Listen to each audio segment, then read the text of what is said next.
is former Chief Immigration Officer at UK Border Force, Kevin Saunders. Kevin, thank you very much. A lot of people will be shouting at their TV screens now, going, another £63 million to the French, an increase of £8 million on last year. We've just had record numbers.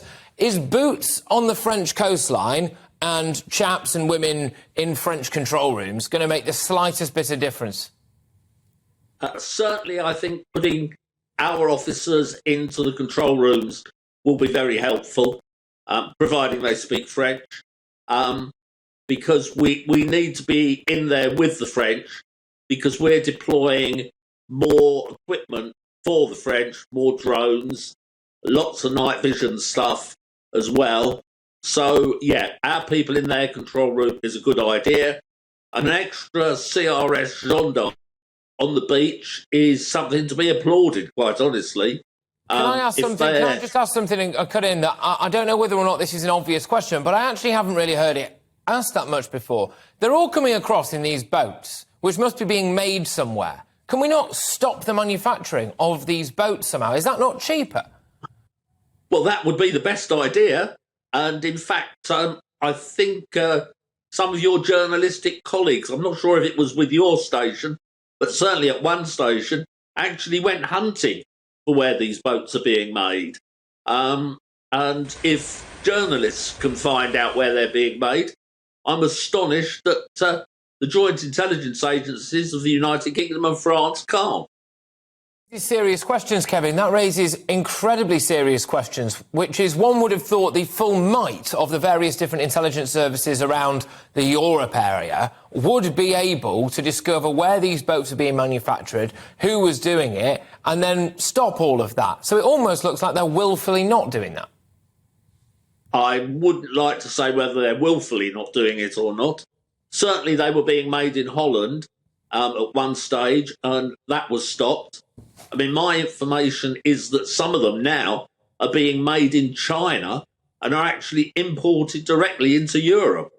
So that does ask a question about what's going on at customs controls across Europe, doesn't it?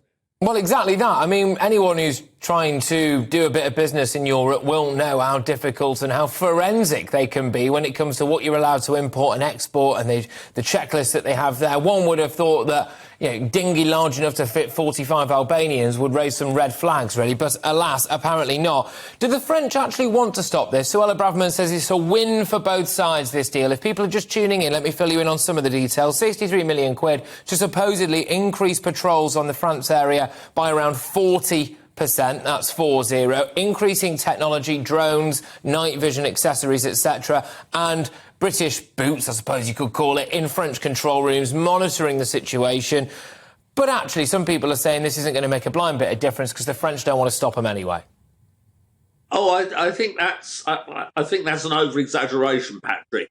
I lived in France for 5 years during this, and the local residents of Calais are as fed up as their counterparts in Dover with them. That's why they probably want to wave them off, though, Kevin, isn't it?